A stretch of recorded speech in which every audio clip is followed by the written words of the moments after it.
Saya tuh kalau sedang tahajud, matehai para wali-wali songo atau apa, itu yang terpikir di saya itu hanya satu. Agama Islam tuh lahir lewat Quran dan hadis. Tapi kemudian tahu-tahu tetap berimprovisasi, berkembang sesuai tokoh yang membawa. Sampai kalau melihat Islam di India dulu sampai perang besar-besaran, kemudian zaman Abul A'la Al-Maududi, zaman periode Muhammad Iqbal, sampai India pecah, kemudian jadi Pakistan yang bernegara apa? Islam, karena banyak konseptor Islam yang tidak setuju negara sekuler. Akhirnya mereka misah jadi negara Islam Pakistan. Kemudian Timur Tengah juga begitu. Karena Timur Tengah sudah Islam semua, masalahnya itu diislamkan ala Sunni atau ala Syiah.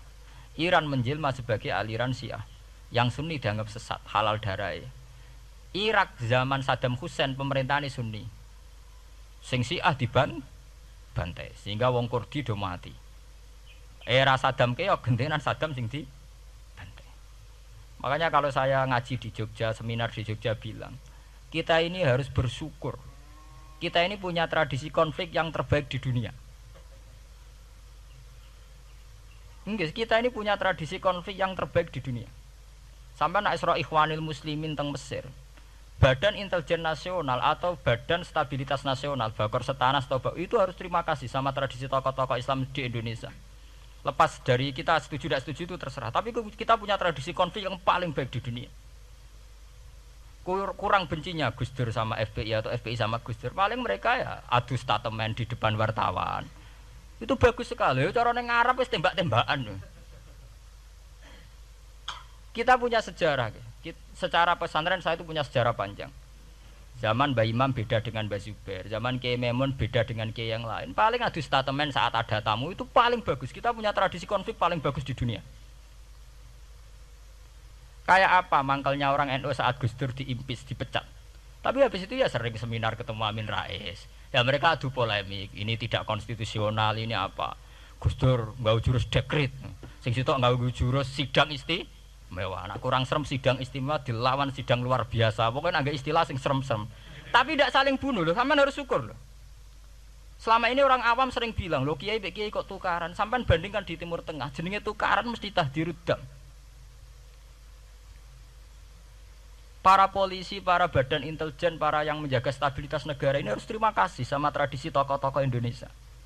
Yang namanya di Mesir, di Irak, di mana-mana jenenge tukaran mesti melibatkan pertumpahan darah. Saat Arab Saudi jadi Wahabi itu besar-besaran itu. Pembunuhan apa pengusiran orang-orang Sunni. Tapi di Indonesia enggak. Desi anarkis. Paling itu tadi adu polemik. MLB dilawan MLB itu masih keren sekali, tidak apa-apa. Itu lebih baik ketimbang adu jotos atau adu hizib lah. Itu masih bagus. Nenda ini sampean biar paham, biar syukur jadi bangsa Indonesia. Kita punya tradisi konflik yang baik. Sama nak setelah peristiwa teng Irak, ya, teng Sudan, teng Khartoum, teng Darfur, itu kan orang Islam semua. Gara-gara beda mazhab saling bunuh. Di Mesir ya gitu, Ikhwanul Muslimin dengan pemerintah dan sebagainya. Hatta saya sebesar Sayyid Qutb, sing tokoh populer mohon gak budute mboten jelas. Di Indonesia bagus sekali. Kita menangi zaman secara sejarah ya. Kita menangi bedanya dulu Ahmad Hasan dengan tokoh-tokoh NU. Kulo nu menangi secara sejarah sering baca. Terus zaman anyar-anyarane NU asas tunggal, bedanya Gus Dur dengan Kiai As'ad. Sak mangke bedane PKB dua versi. Mereka menyelesaikan secara beradab. Lewat pengadilan, kok pengadilan kalah lewat MA, beradab sekali. Kita harus bersyukur. Dibanding penyelesaian konflik kayak di Irak, kemudian ngundang Amerika, akhirnya sekarang kacau balau. Di Timor Leste yang latihan bikin Ramos Hurta disuduk. Indonesia paling banter ngobong fotonya SBC. Ya masih terhormat loh, masih artinya masih beretika. Kita harus syukur punya bangsa yang beradab. Wong ras tujuan antar kiai ya rasan-rasanan. Kiai kok ngono, sing tok kiai kok ngono. Engko sing kiai tengah-tengah ayo ana sing ngono ana sing ngene dadi. Sing ra melok-melok biasanya terus milih amane, ya ana sing ngono ana sing ngene. Saya itu berkali-kali ngaji. Sampean kalau sering baca Quran dan menghayati, artinya ora maca Quran pelang-pelang ora karepe menghayati.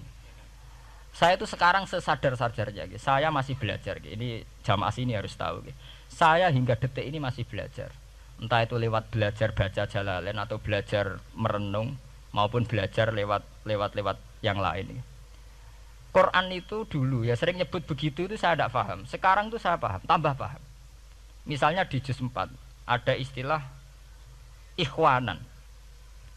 Orang mukmin disuruh ingat peristiwa-peristiwa yang dulu saling kuntum a'daan fa'allafa baina qulubikum fa'asbahtum bi ni'matihi napa ikhwanan. Dulu kamu bermusuh-musuhan yaitu antara kelompok Aus dan Khazraj. Gara-gara barokatul Islam sekarang kamu menjadi ikhwanan. Menjadi bersaudara. Sampean kalau melihat TV merunut konflik di Irak, sering ada bom bunuh diri, itu kan ada asal usulnya. Memang sekarang orang menimpakan kesalahan itu pada pasukan multinasional yang dipimpin Amerika dan Inggris. Tapi sebetulnya ada usul-usulnya. Sampai Amerika bisa masuk karena orang Irak tidak ikhwanan. Tidak apa? Yaitu ada Syiah, ada Sunni, mereka saling menikam, saling bunuh. Sehingga karena ada ikhwanan ini pihak ketiga masuk, yaitu tentara multinasional. Makanya saat di Jogja ditanya, cara jenengan sebuti menyangkut Ahmadiyah, menyangkut konflik di Jakarta, saya bilang sekarang setiap orang bikin from apa forum, ya itu baik kalau niatnya baik. Tapi andaikan saya ditanya Tuhan nanti, hak kowe iku kelompok apa? Pokoknya angger NU atau Muhammadiyah ajak mayoritas, aku milih salah sitok itu. Bukan karena saya oportunis milih yang besar, itu lebih baik, lebih maslahat.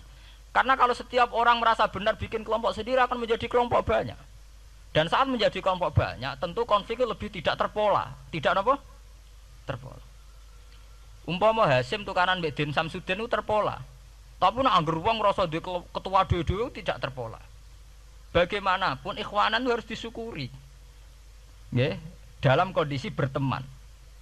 Sebab itu Nabi sering ngendikan ilzamu jamaahirul muslimin wa man sadza sadzafin.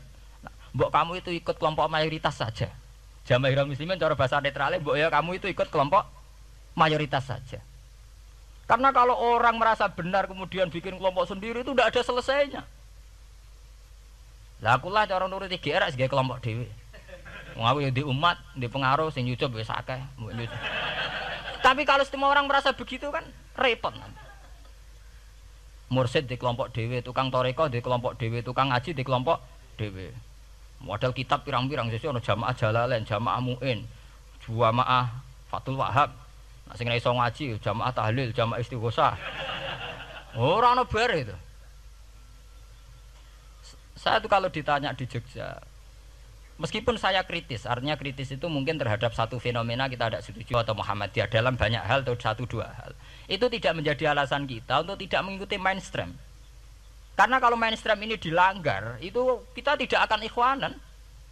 Dan akibat negatif dari tidak ikhwanan adalah kayak kasus Irak. Iran itu kenapa tidak mudah diserang Amerika padahal punya nuklir? Karena mereka seragam Syiah semua. Itu lebih gampang, lebih susah. Lawan itu apa? Susah. Arab Saudi juga mudah diadu karena karuan seragam Wahabi semua. Kita tidak bicara itu ya akidah. Mungkin kamu bisa debat Wahabi itu benar apa enggak. Tapi karena relatif aman, nggak diacak. Indonesia juga gitu. Kenapa tidak banyak konflik? Karena orang itu Islamnya kalau udah NU ya Muhammadiyah. Buat cocok ra cocok bae milih. Itu lebih mudah. Ketimbang ada faksi-faksi baru kemudian stabilitas menjadi tambah kacau. Mulane kula niku saya loh ya, saya pribadi menghimbau ya. Melihat ayat itu dihitung Tuhan sampai Allah ngendikan apa ifkuntum a'daan fa'allafa baina qulubikum fa asbahtum bi ni'matihi napa. Kekuatan sebuah negara itu bukan karena senjatanya canggih, tapi karena rakyatnya tidak bentrok. Ya bayangkan kayak Indonesia. Andai kan Jawa itu mayoritas Islam. Kemudian mereka ingin mendirikan negara Islam. NTT merasa tidak diwongke terus keluar dari Indonesia. Nanti Maluku, Ambon juga gitu. Daerah-daerah yang Islamnya tidak mayoritas begitu. Kayak apa susahnya militer?